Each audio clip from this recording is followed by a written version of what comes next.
जय जय रघुवीर समर्थ।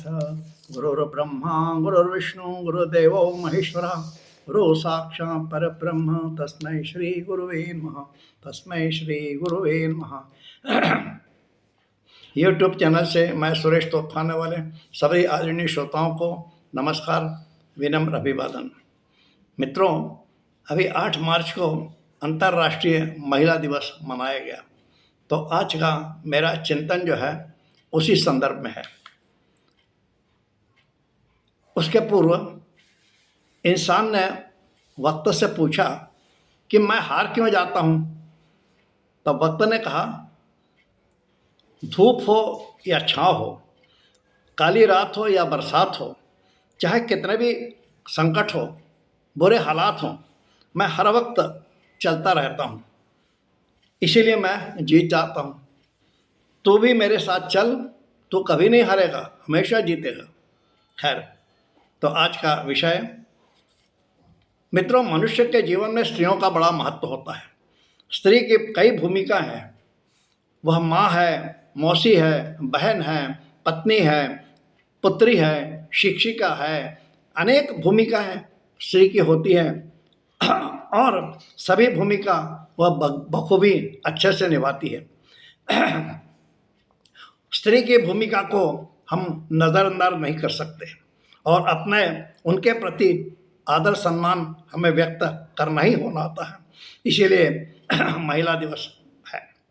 हर मनुष्य का चरित्र बनाने वाली एक स्त्री ही है जो उसे संस्कार देती है, आदर्श व्यक्ति बनाती है। स्त्री परिवार को स्वर्ग बनाती है या नरक भी बना सकती है। परिवार में स्त्री की महत्वपूर्ण भूमिका है। स्त्री इतनी महान है कि वह भगवान श्री राम को, श्री कृष्ण को भी जन्म देती है। समाज स्त्री की जो भूमिका है उसका संक्षिप्त में आज चिंतन प्रस्तुत करता हूँ। सर्वप्रथम स्त्री की महत्वपूर्ण भूमिका जो है वो माँ है। वात्सल्य की मूर्ति स्त्री अपने बच्चे का पालन करती है, अच्छे संस्कार देती है। वह यह नहीं सोचती कि यह बच्चा बड़े होने पर उसकी परवाह करेगा नहीं करेगा, फिर भी वह उसको सारे कष्टों को सहन करते हुए उसका पालन पोषण करती है, उसे बड़ा करती है। और समाज में बचपन में तो खड़े होने उसको सिखाती है, लेकिन बड़े होने पर भी वो उसको समाज में किस प्रकार से खड़े होना चाहिए यह सिखाती है। अपने बच्चे के कल्याण के लिए वह सब कुछ न्यौछावर करती है। उसका त्याग अभूतपूर्व है। इसी संदर्भ में एक छोटी सी कथा है। एक माँ अपने बच्चे से बात कर रही है। माँ कहती है, बेटा, तेरे जन्म के समय मैं मृत्यु से सामना कर रही थी।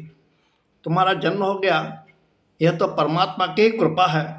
मैं बच गई, जिंदा हूँ। तुम्हारा पालन पोषण होने लगा, तुम बड़े होने लगे, लेकिन तुम हमेशा बीमार रहते रहे और तुम्हारे लिए मैंने पता नहीं कितने रात जागरण किया है। तुम्हारी दवाई तुमको देना, तुमको देखरेख करना, तुम्हारा सब कुछ कार्य, खाना पीना, तुम्हारा सब कुछ मैं बराबर करती थी। और आज तक तुम्हें बढ़ाने में, बड़ा करने में मैंने न जाने कितने दुख और यातना भोगी है। तो बेटा, तुम इस सब का चुकता कैसे करोगे मुझे? तो बेटा कहता है, माँ, मैं बड़े होने पर अच्छी नौकरी करूँगा, पैसा कमाऊँगा और तुम्हें सुखी रखूँगा। तब माँ कहती है, बेटा, इसकी ज़रूरत नहीं है, तुम्हारे पिता यह तो करते ही है, मुझे तुमसे इसकी अपेक्षा भी नहीं है। और जब तक तुम बड़े हो जाओगे तब तक मैं वृद्ध हो जाऊंगी, तो मेरी कोई अपेक्षा भी नहीं रहेगी, इच्छा भी नहीं रहेगी। तो लड़का कहता है, माँ, मैं एक ऐसी लड़की से शादी करूँगा जो सदाचारी हो और तुम्हारी सेवा करे, भोजन बनाकर तुम्हारे रोज़ खिलाया करेगी, सब प्रकार से तुम्हारी सेवा शुश्रूषा करेगी। तब माँ कहती है, बेटा, बहू को मेरी सेवा करना आवश्यक नहीं है, वह मेरी अपेक्षा भी नहीं है। तुम्हारी शादी तुम्हारे लिए है, तुम्हें वह सुख से रखे, यही मैं चाहती हूँ। आखिर लड़का कहता है, माँ, फिर तुम ही बताओ मैं तुम्हारे उपकार कैसे चुकाऊंगा। तब माँ की आंखों में आंसू आ गए। वह कहती है, बेटा कभी कभी मुझसे मिलने आ जाया करो और फोन कर लिया करो कभी कभी, तथा मेरी मृत्यु होने पर मुझे कांधा देने जरूर आना। मेरे नाम से दान धर्म करना, गरीबों को गरीबों का ख्याल रखना और सदाचार मत छोड़ना। मैंने तुम्हारे पालन पोषण में जो दुख सहे हैं वह उपकार चुकाने के लिए नहीं, मैंने जो कुछ किया वह उस परमपिता परमेश्वर के लिए किया जिसने मुझे तुम्हारे रूप में एक अमूल भेंट दी है। इस प्रकार से एक माँ की भूमिका है। एक बाल सुधार गृह में बच्चे से कहा गया, अपनी माँ के विषय में एक वाक्य में वर्णन करो। तब बच्चों ने लिखा, माँ यानी साक्षात ईश्वर है। माँ प्रेम का सागर है, प्रेम और वात्सल्य की मूर्ति है। ब्रह्मा की सर्वश्रेष्ठ रचना माँ है। एक समय एक प्राइमरी स्कूल में बच्चों को निबंध लिखने को कहा गया। निबंध का विषय था, मेरे पिता ने मेरे लिए सबसे बड़ा महत्वपूर्ण काम क्या किया, यह विषय था। तो निबंध का पुरस्कार, बच्चों ने निबंध लिखे, पुरस्कार देने का समय आया, सभी को पुरस्कार दिए गए। लेकिन जिस बच्चे को प्रथम पुरस्कार दिया गया उस बच्चे को निर्णायकों ने बहुत बधाई दी, आशीर्वाद दिया। पूछा, बेटा तुमने ऐसा क्या लिखा कि तुम्हें प्रथम पुरस्कार मिला। तब वो बच्चा बड़े ही बालक बुद्धि से कहता है, सर मैं अधिक कुछ नहीं जानता, लेकिन मेरे पिता ने मेरी माँ से विवाह किया, यह मेरे लिए सबसे बड़ी बात है, बहुत महत्वपूर्ण है। अर्थात आज जो उस वात्सल्य रूपी माँ मुझे मिली है वह पिता के ही कारण। एक बच्चे का अपने माँ के लिए इतने उच्च विचार, यही है माँ की महिमा और महानता। दूसरा आता है भूमिका पत्नी की। पत्नी की भूमिका भी बहुत महत्वपूर्ण है। मनुष्य के जीवन में पत्नी की भूमिका इतनी महत्वपूर्ण है कि मनुष्य का आधा जीवन पत्नी के साथ गुजरता है और गृहस्थाश्रम पत्नी के आने के से ही शुरू हो जाता है। आधा जीवन उसका पत्नी के साथ रहता है और बुढ़ापा शुरू होने पर पत्नी की अभी आवश्यकता अधिक महसूस होती है। पत्नी अपने पुरुष के साथ उसके तथा परिवार के सुख दुख में उसके साथ रहती है। परिवार के सभी सदस्यों को वह संभालती है। एक अच्छा परिवार बनाने में पत्नी की भूमिका महत्वपूर्ण होती है। पत्नी अर्धांगिनी भी कहलाती है। धार्मिक कार्यों में पत्नी का बड़ा महत्व होता है। उसे पति के साथ पूजन में बैठना होता है। हमें मालूम है कि पत्नी सीता के त्याग के बाद श्री राम ने अश्वमेध यज्ञ किया था।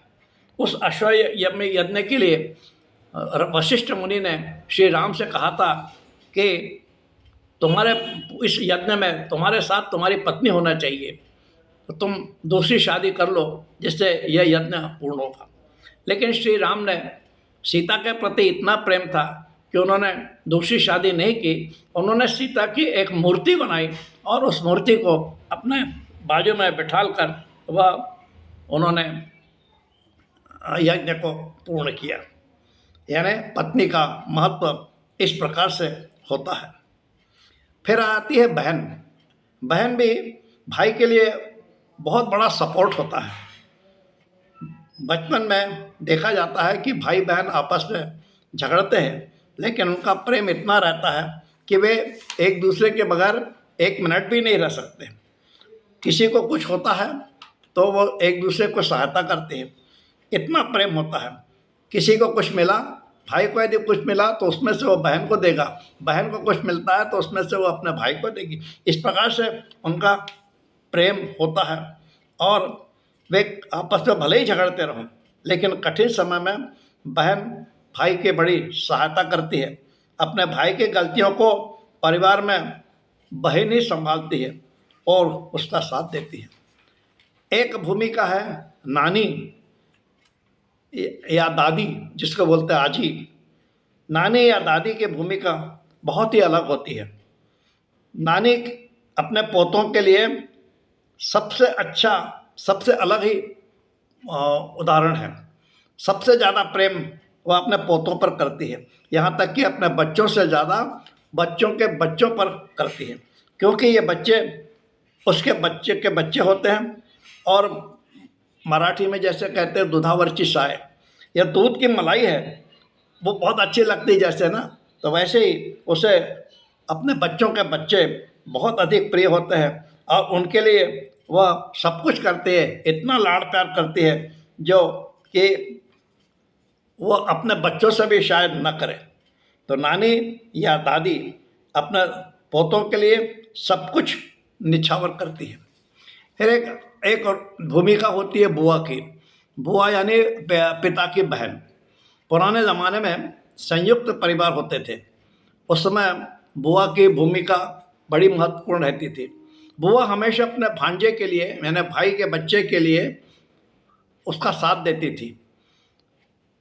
भांजे की कोई भी समस्या हो वह अपने भाई तथा भाभी को समझा कर और सुलझा देती थी। बुआ का साथ होना यानी बड़ी से बड़ी समस्या का निराकरण होना है। दाई, दाई यानी सेविका। जब बच्चा जन्म लेता है तब उसको संभालने के लिए एक दाई की घर में आवश्यकता होती है। दाई बच्चे को माँ के समान ही संभालती है, उसका ख्याल रखती है। बच्चे को यदि कुछ होता है तब माँ से पहले दाई ही समझती है और यह उसका उपचार भी करती है। बच्चे के गंदे कपड़े बदलना, बच्चे को नहलाना, या एक दाई बड़ी प्रेम से करती है। और वर्तमान में दाई की भूमिका पहले जैसी अब नहीं रही है। अस्पतालों में अवश्य हम जिसको नर्स बोलते हैं वह दाई की एक भूमिका है, और अस्पताल में नर्स अपनी भूमिका है अब मरीजों की देखभाल के लिए पूर्ण अपना एक निछावर करती है। मित्रों, स्त्री की सबसे महत्वपूर्ण भूमिका होती है गृहिणी। वह गृहिणी है। भारतीय संस्कृति में गृहिणी का विशिष्ट स्थान है। कष्टों को सहन करते हुए एक स्त्री गृहिणी की भूमिका खुशी से निभाती है। परिवार के सभी सदस्यों को संभालते हुए वह पड़ोसी का धर्म भी अच्छे से निभाती है। एक अच्छी गृहिणी के कारण ही परिवार का समाज में प्रतिष्ठा बढ़ती है। आज लड़कियां करियर बनाने के पीछे भागती हैं, लेकिन सबसे कठिन और महत्वपूर्ण करियर यानी आदर्श गृहिणी होना है। स्त्री की जितनी भी भूमिका है उसमें गृहिणी की भूमिका नज़रअंदाज नहीं कर सकते। एक अच्छे व्यक्तित्व का निर्माण परिवार में ही होता है आदर्श गृहिणी के कारण। इसीलिए गृहिणी भी बहुत ही महत्वपूर्ण भूमिका है। तो मित्रों, महिला दिवस के उपलक्ष्य में आज हमने स्त्री की कई भूमिकाओं का चिंतन किया। संक्षिप्त में कमेंट्स करें, शेयर करें और मेरे चैनल को अधिक सब्सक्राइब करें। धन्यवाद। जय श्री राम।